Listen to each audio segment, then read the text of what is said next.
Hey guys, Sky Hyper V here once again with another video tutorial.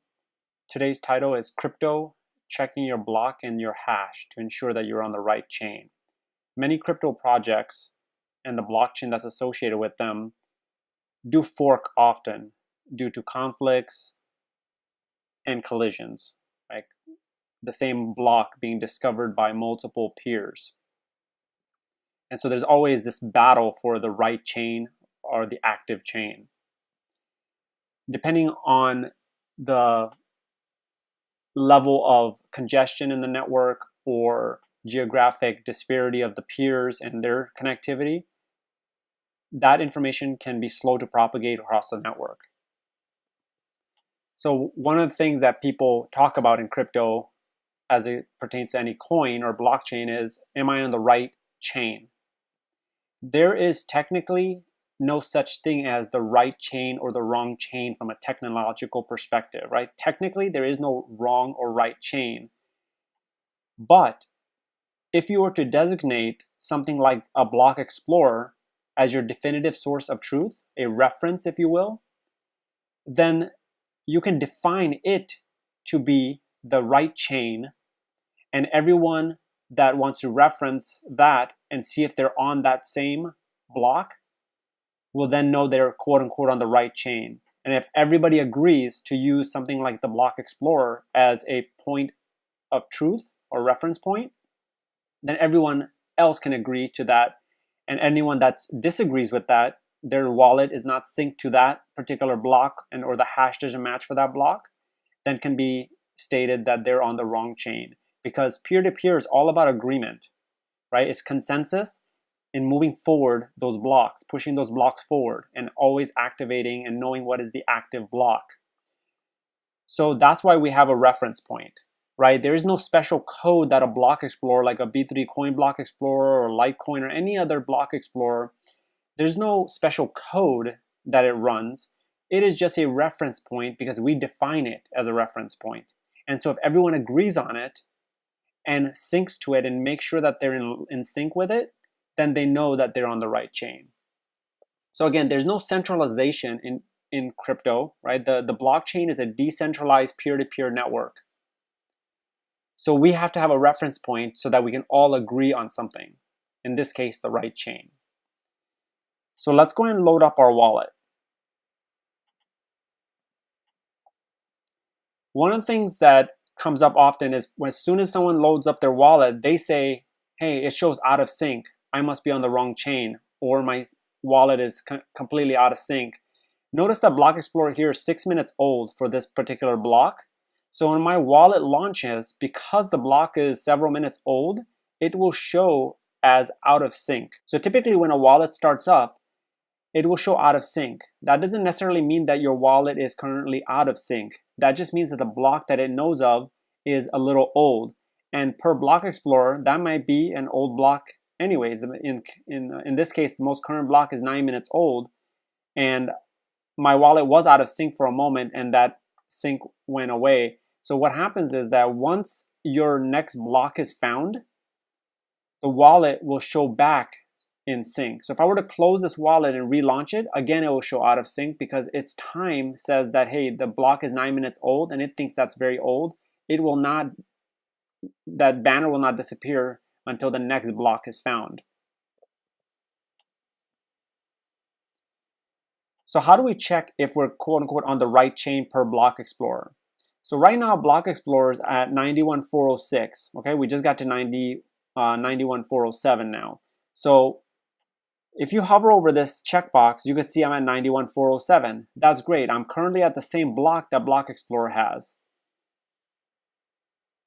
But if you don't hover over the checkbox, you can actually go over to the debug window and type getblockcount. And that will tell you that you're at 91,407, which matches up with Block Explorer. However, the block count is not the only thing that you need to check. You need to also check the hash. So if we type getblockhash 91,407, what we get is this string of information, which is the hash of this current block. And we can just double check it against that block in Block Explorer. So 91,407, I can come in here and click on that. And you can see the hash of this one is 1243 and ends in 969, which matches this exactly. If you are not synced to Block Explorer, one of the things you can do is go over to the data directory. So you can quit out of your wallet. For Mac, you hit Command-Shift-G and type in /library/application support. Go to this directory.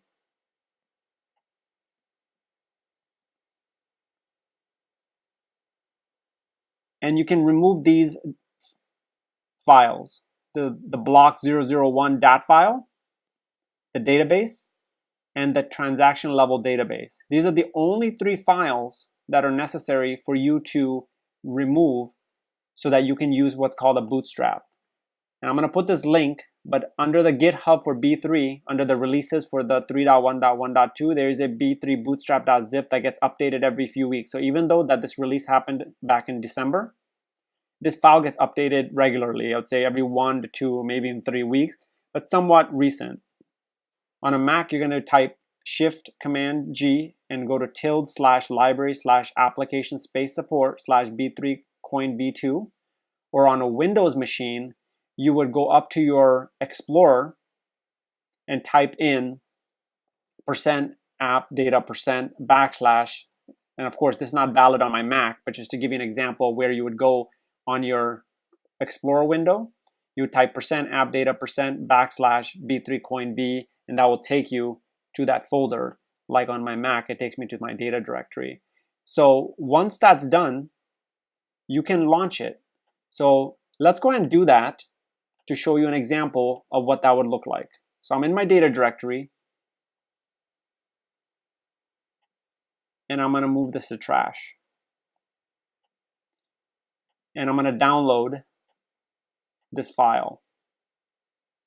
Once I've downloaded that file, I'm going to paste it into my data directory, the zip file, and then I'm just going to extract it here.